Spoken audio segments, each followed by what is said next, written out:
So our next speaker, we have Kim Garcia. He's the founder and managing director of Autotech Ventures. With over $500 million under management, Quinn is committed to leveraging technology for ground transport solutions.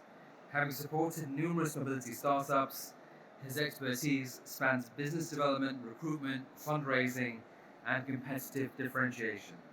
Today, he's going to delve into the role of startups, spearheading the future of mobility, offering his own insights from his experience in venture capital. So, over to you. Let's give you a round of applause, please. Thank you. And I'm sure you. Yes.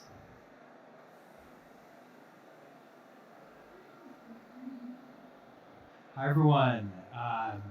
So I think we have about 30 minutes for this session, and I'd love to make this interactive. So my only request of you is please interrupt me with your questions and your comments. I'd love to learn from you. Part of the reason why I'm out here in Riyadh is I want to learn about the Saudi market. I want to understand mobility trends out here and tech trends out here. I understand startups out in Silicon Valley and in North America, but I don't understand this market deeply, and I'd like to understand how tech from Silicon Valley can come and be applied here in Saudi Arabia. So as a quick intro for who we are a venture capital firm based out in Silicon Valley. We manage about $500 million in funds, investing in early stage startup companies. Tiny little companies with a crazy idea, looking to build their company and in need of capital to do so. We are a hybrid of a venture capital firm and a consulting firm, an innovation consulting firm, in that we partner with corporations from around the world, including in the Middle East, to help these corporations with market intelligence, technology scouting, discovering startup companies that can help those corporations in some way. A lot of these corporations want to do pilot projects with startups. They want to do joint ventures. They would like to have supply agreements, channel partnerships, customer relationships with these tiny little companies. It's a way to allow a corporation to augment their internal R&D with external innovation partnerships with these small companies. We've partnered with the number one or number two corporation from most segments of the mobility value chain. They are strategic investors in the funds that we manage. We have large dealership groups, auto repair shop chains, tire shops, quick lube stations, fuel station chains, parts distributors from all around the world, Middle East, Europe, America, and Asia, as investors into our funds, and we help them with innovation. We've invested into about 50 startups over the last 8 years or so, with about 7 IPOs among those startups and maybe 7 to 10 M&A transactions. In terms of what we actually source and scout for among startup companies, and what's our investment scope? So we do only, I like to joke that we stay grounded.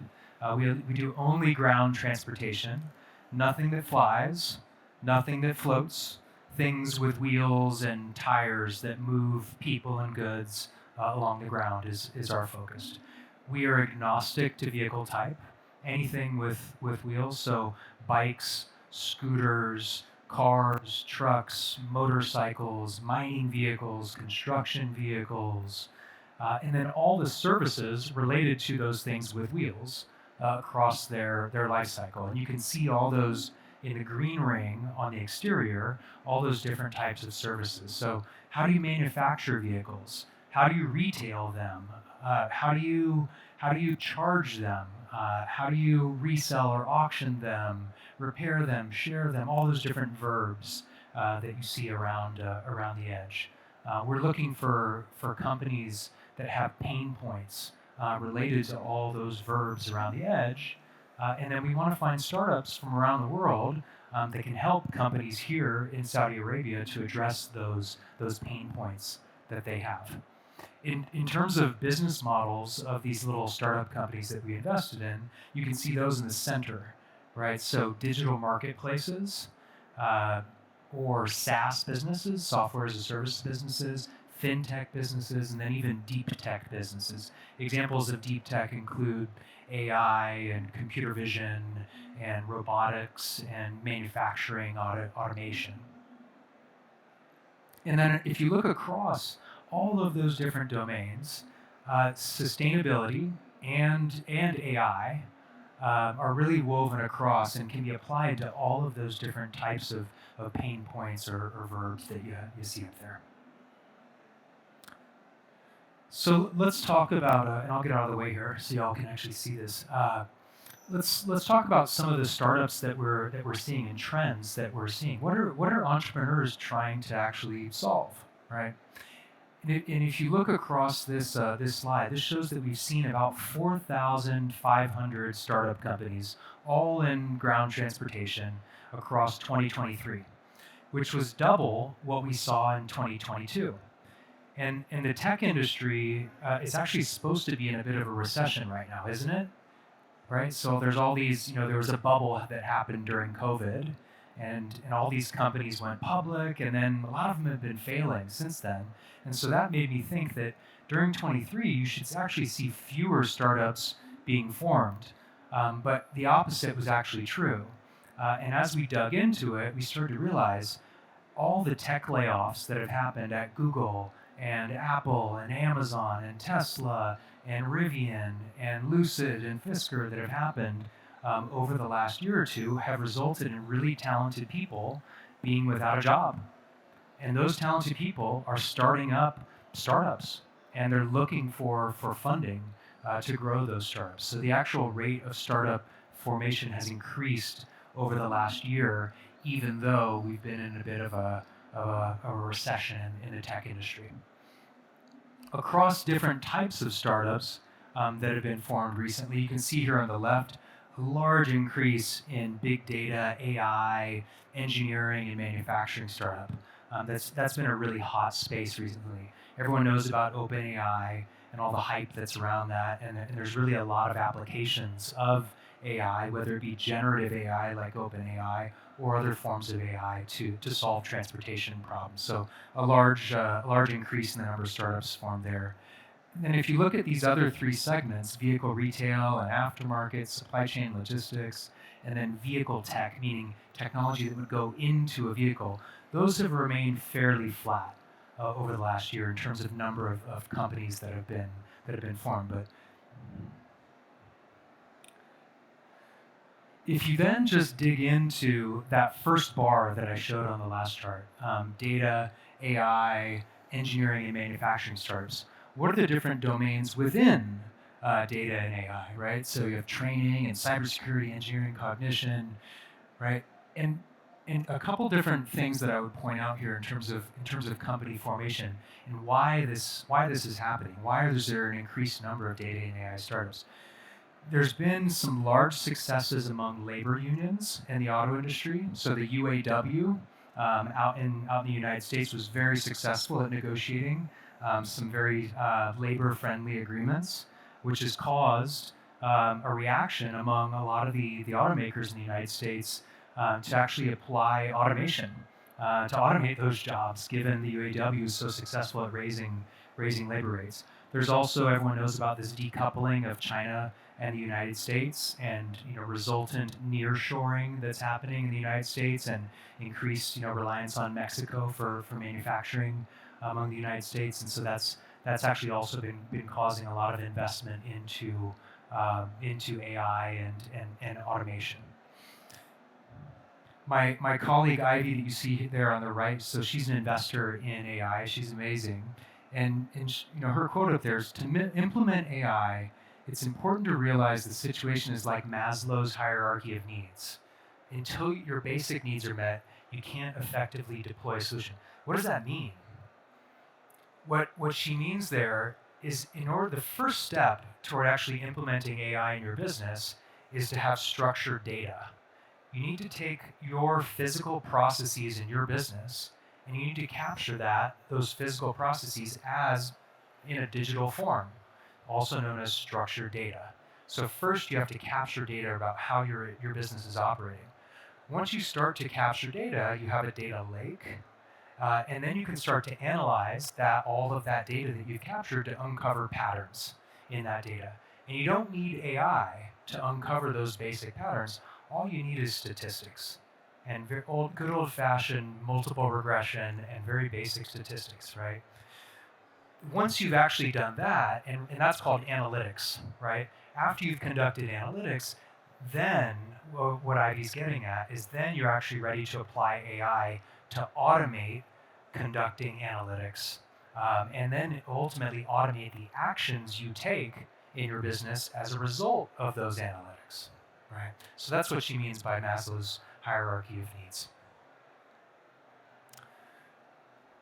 Second theme that I'll touch on here that you saw there on the first slide is vehicle retail and aftermarket. So during the COVID years, everyone was talking about used car e-commerce. We're all going to sell cars online. Who needs the dealerships anymore, right? There's a lot of discussion around that. And obviously dealerships remain very strong around the world today, but used vehicle commerce actually really did start to work. Cars are actually now increasingly sold online. Now with the COVID bubble bursting, the capital bubble bursting, now vehicle sales have been slowing over the last year or two because people don't have as much money to buy cars in at least in the U.S. and many parts of the world as they did during the COVID bubble. So the rate of startups formations kind of flattened the last couple of years. In repair, there was a huge number of repair startups that were formed in 2020, and that's also kind of flattened out over the years. Not because cars aren't breaking anymore. Cars are definitely going to increasingly break, but there's an expectation that EVs are going to require less maintenance and repair in the future. Personally, I disagree with the idea that EVs will require less repair. But I do agree that they will need less non-tire maintenance. EVs chew through tires very fast, but they don't have oil changes, they don't have spark plugs, they don't chew through brakes at all, right? And so the non-tire maintenance of EVs is very, very low. But ultimately when an EV fails, it has very expensive electronic components. And when those batteries fail, motors fail, other electronics components, it's going to be very expensive. The world has not yet seen how expensive it's going to be to repair all these EVs because most EVs are new today. Most EVs are still covered under the factory warranty today, but they're going to age out and they're going to become off-warranty vehicles and they will fail eventually, and the repair costs are going to be high. So that's a big problem that's on the horizon. A third domain that my Turkish colleague there, Burak Çendek, has been investing quite a bit in is supply chain and logistics, movement of goods, right? And during COVID, when we were all stuck at home and couldn't go out to do anything, to shop, to see our friends, to buy food, last mile delivery became very, very important. Everyone was booking things online that would come to you, right? And so there was a lot of startups formed during COVID, and that's kind of cooled off. As COVID subsided, people can go out and about in the world without fear of health risks. The number of startups being formed has kind of shrunk during 2023. In freight tech, so how many of you have heard of a company here in Saudi Arabia called Trucker? Logistics, freight matching company. So Trucker's a lot, in many ways, kind of like, there's analogs of Trucker around the world, whether it's Convoy in the US, which recently failed, or Sender out in Europe, or China has a company called Full Truck Alliance, FTA, right? So there's all these digital freight brokers around the world. And Convoy was the biggest and the best funded, and it just flamed out and just died recently. So a lot of the hype around freight matching tech has slowed, but luckily, Trucker here in Saudi has actually remained, a pretty healthy company. So kudos to them for surviving where the big fish Convoy has failed. we're also seeing, if you look over the last few years, in the enterprise space, meaning software that enterprises use to manage their logistics and supply chain, large increase in the number of startups being formed in that world. Why? Well, application of AI to that space, to basically how could we allow a supply chain manager to use data science and use AI to automate the way they do their job, right? And in a down economy, that becomes increasingly important. We are at least in the US, I don't know about in Saudi, but we're in a freight recession right now, meaning there's the number of shipments has dropped dramatically, and there's a lot of turmoil right now in the freight space. And so companies are looking for ways to use software to become more efficient, right? Do more with fewer employees so they can survive.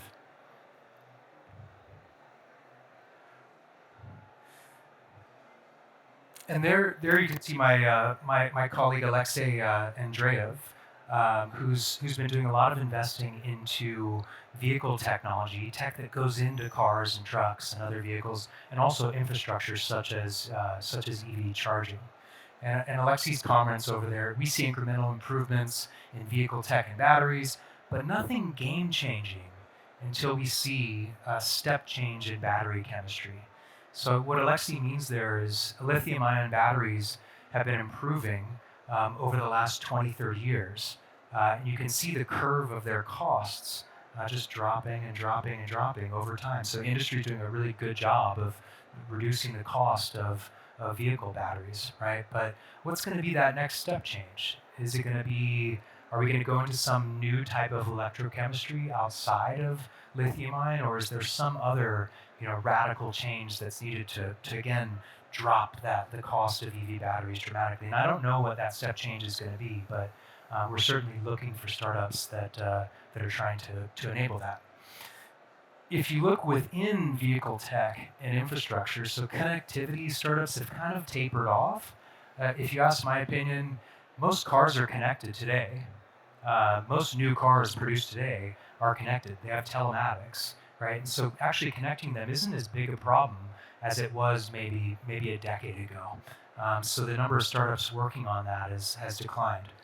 Also in propulsion, there was an increase, during that COVID bubble when money was free, basically, and as a result, a lot of startup companies began to work on propulsion, electric motors and batteries and inverters and the like. And once money stopped being free, about a year or two ago, the number of startups in that space has started to decline because it's very capital intensive and a very long sales cycle to produce propulsion hardware components.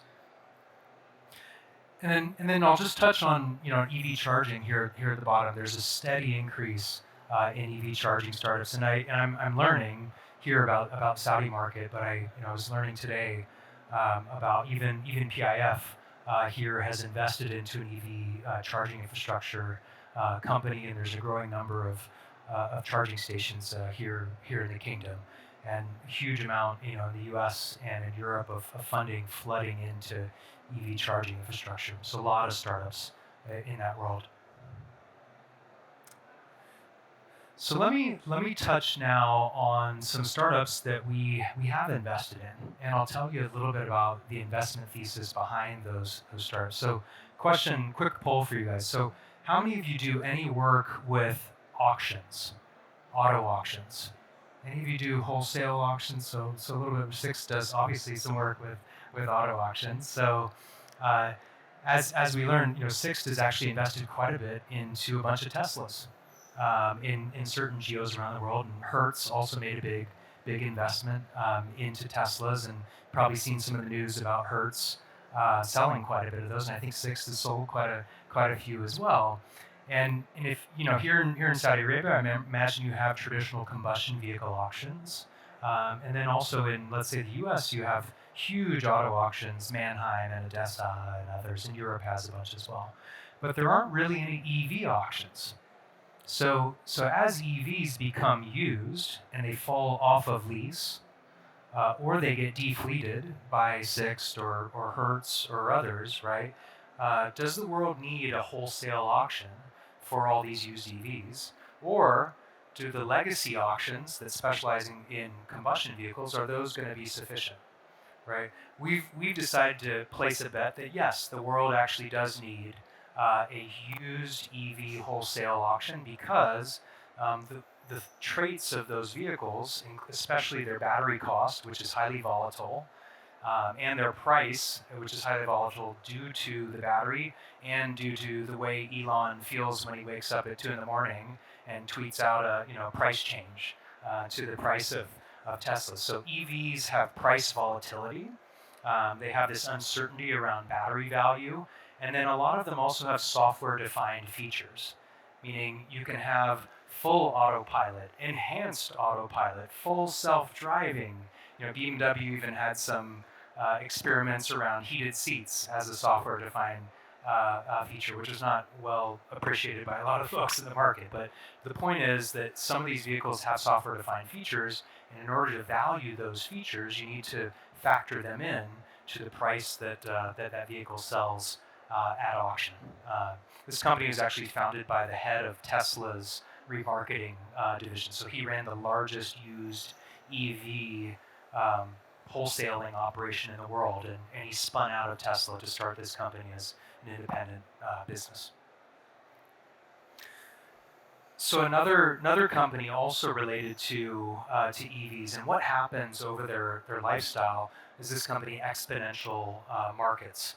As we were just touching on with Sixt and Hertz, used EVs residual values, meaning the value of that vehicle several years after it's been the loan has terminated or lease is terminated, it's been defleeted by a fleet, are very hard to estimate. And there's an expectation over the coming years that residual values of EVs will continue to be highly volatile. And when you're trading different commodities, whether it be petroleum or cotton or corn or otherwise, and you have volatility in the value of that commodity, securities exchanges pop up, right? And people start to sell futures contracts against that commodity to hedge their risk in the volatility of the price of that commodity. Even for home mortgages, large banks buy up a whole lot of consumer home mortgages, and if you have volatility in the value of those mortgages and the underlying homes there, right, the entity that owns all those mortgages wants to hedge their risk. And as a result, you've had these mortgage-backed securities, futures contracts, exchanges that have been developed. So we asked ourselves, well, if residual values are increasing volatile, and they're going to be volatile over the coming years, does the world need a futures exchange where large organizations who have a lot of exposure to residual value, like Sixt or Hertz or large banks or captive finance arms of automakers, can hedge that risk by selling futures contracts to speculators like hedge funds and others. So that's the idea behind exponential markets. Another company we invest in is called Mundimoto, and they're based out of Spain, and they are a used motorbike marketplace. And a lot of used car marketplaces have popped up over the last 5-10 years. Carvana in the United States, here in Saudi, a number of used combustion car marketplace startups have popped up, as have a bunch in Europe and other regions around the world. But there haven't been as many motorbike marketplaces that have popped up, right? And in Southern Europe, places like Spain and Italy and Portugal, there's actually very high penetration of motorcycles. They like to ride motorcycles out there. But there isn't one place that consumers can go to buy and sell those used motorbikes. And so Mundimoto has become one of the largest in Europe, starting with retail of used motorbikes, and now they've started to move into subscriptions.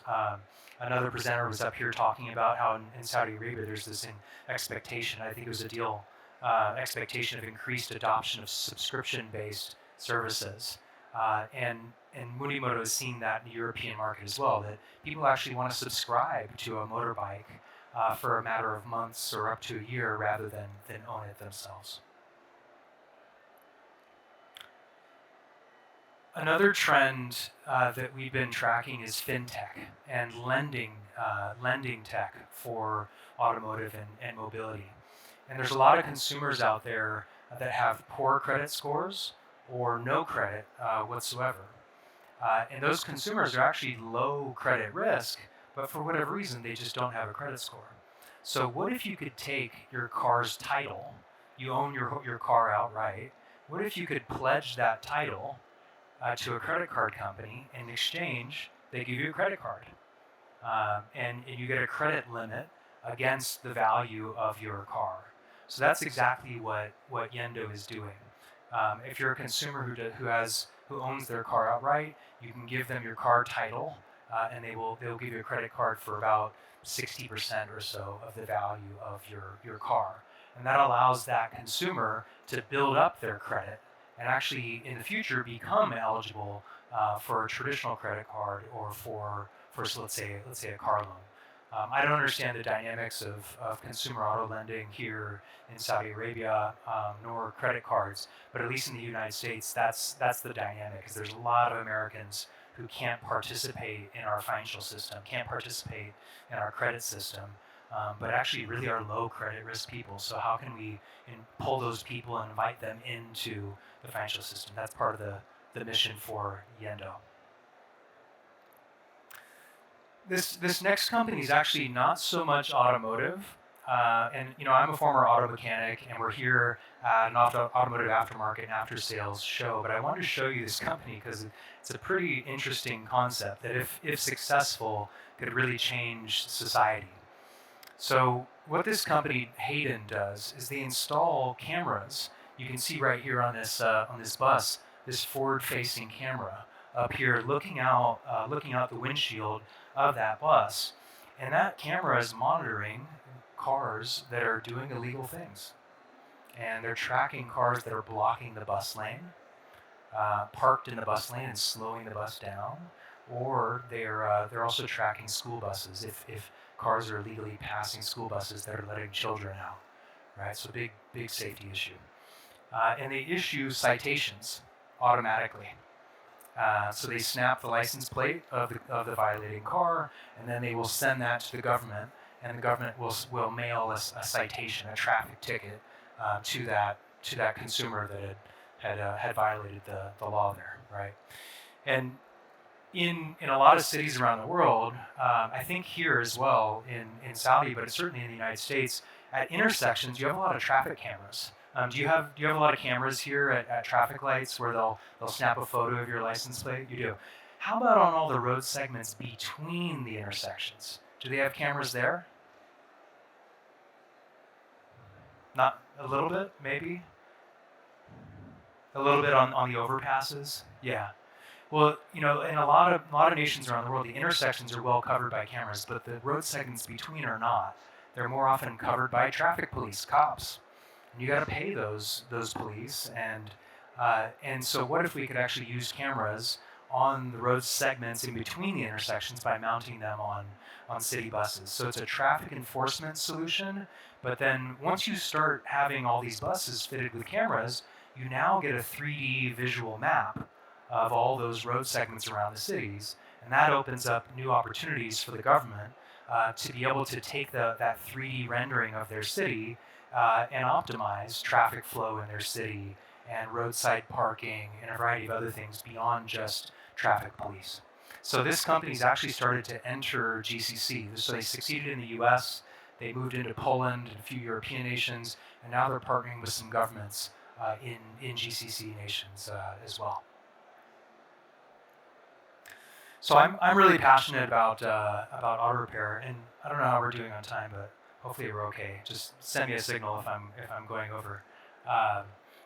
But we have so I'm really passionate about auto repair, and if you ask my opinion about some of the the trends in auto repair, trust is, in my opinion, the biggest issue. I don't know what it's like here in Saudi, but consumer auto repair is the #1 most complained about experience in the United States by far. Is it #1 here or #2? It's probably one of the top. And why is that? Consumers feel gouged. They feel taken advantage of. when they come in to get their car fixed. It's inconvenient for them. They have to take it somewhere, be without their car, but they also feel misled. And I felt that as a former mechanic, is people thought I was gouging them or upselling or misleading them, even when I wasn't. So trust is really the biggest issue that I think needs to be solved in consumer auto repair.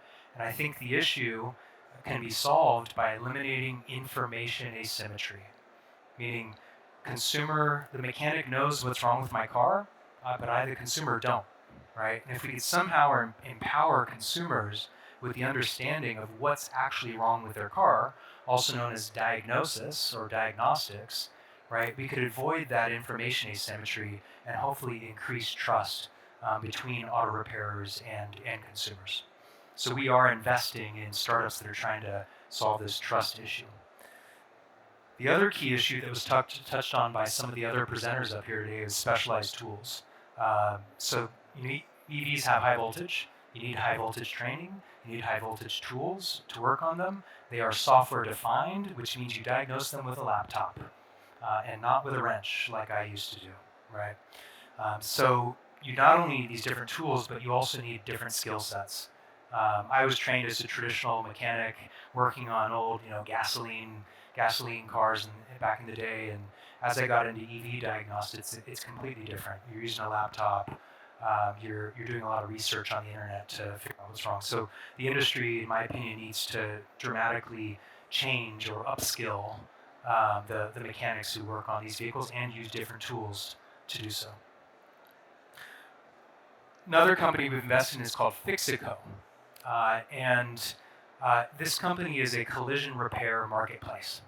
So the way it works is if you get a scratch or a ding on your bumper, you take a photo with it, and that photo gets loaded into a claims processing system of the insurance company or the rental car company like Sixt or the fleet management company, who then approves that claim and then issues a tender to all the collision shops in the region who bid on the opportunity to fix this scratch. And the winning bidder, the vehicle gets taken, steered to that winning collision shop, and they fix it on the date that they promise. So it's a way to improve speed and reduce cost of getting cosmetic auto body repair job completed. And then last but not least, this is a stealth company. I can't say their name yet. They are, but their mission is to solve for electric vehicle auto repair.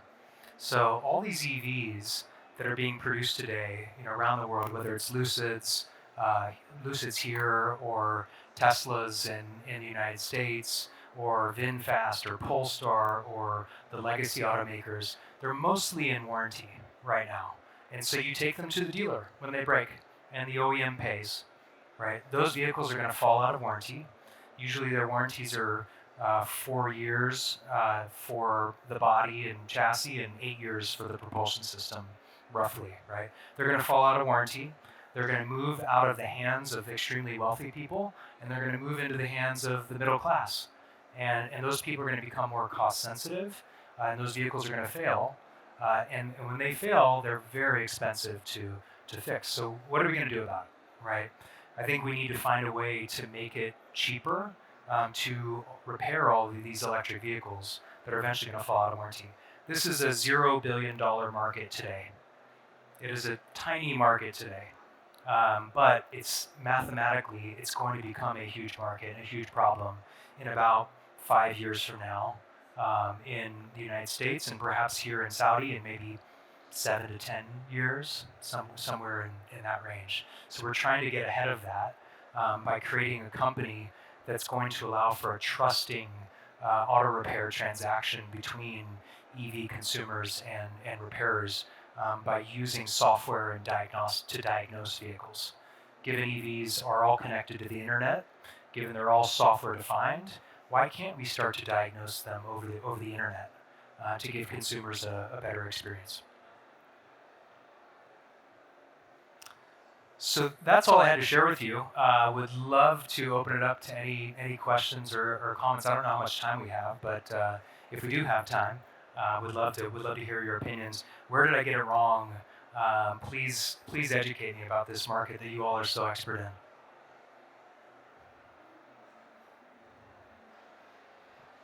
Hello, sir. My name is Magid. Really, it's a very nice demonstration. Regarding to Fixico, is this direct the repair to third party or by her own workshops? Is it to third party workshops So, or to so like it's marketplace for body repairs, the Yes. workshop, or it's do it by her? It is for workshops. So one side of the marketplace is independent collision shops and dealerships who sometimes have their own collision shops. It's market In- space. Yep. So marketplace repairers on one side, and then on the other side is actually businesses. It's a B2B to C business model, where a business like an insurance company or a fleet management company or a rental car company or even an automaker. And some of the new entrant automakers like Lucid or Polestar or Tesla or Fisker, they don't have a dealership group. They don't have dealers, and so when they sell vehicles and then those vehicles crash, they want to make sure to give those consumers a good experience in getting it repaired. And so Fixico is actually allowing for some EV OEMs who lack a dealership network to establish a virtual dealer network where they can connect that OEM's crashed vehicles to independent body shops in a given region. Thank you. Does that make sense? Another question: do you have potential to invest in companies in MENA region? Like you speak about teeny startups. So do you have the potential or the chance to invest in MENA region? To list? To invest. And yes, absolutely. We already have. We've invested into a startup in Turkey called Marte, that is a scooter sharing startup that went public. We invested into a startup called Swivel in Egypt Sure. that moved over to Dubai, moved their headquarters to Dubai, which is a commuter van sharing startup. And then we've also been looking at other startups here in Saudi and other GCC nations for investment. And the idea is to help companies that are based here and bring them capital from us from overseas, but also help give them expertise from overseas that maybe can be applied here in this market. Similarly, we invest outside of Saudi into little startups like Hayden, and then we help them to come and connect with large, powerful players that are headquartered here to enter this market. Sure. How they can apply or send the pitch deck to you to your company? Yeah, we're on LinkedIn or our website. I'm on LinkedIn, our website, Autotech VC, Autotech Ventures, basically. Founders at autotechvc.com is a way to do it. So we're all over the internet. We try to be available. We would love to look at startups that are based here. Thank you so much. Yeah. Thank you. Yes. I think we have time for one more. Yeah.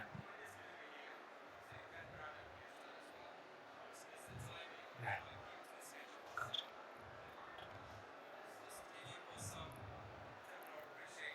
Thank you. Thank you so much. Appreciate it. Yeah, thanks. Thanks.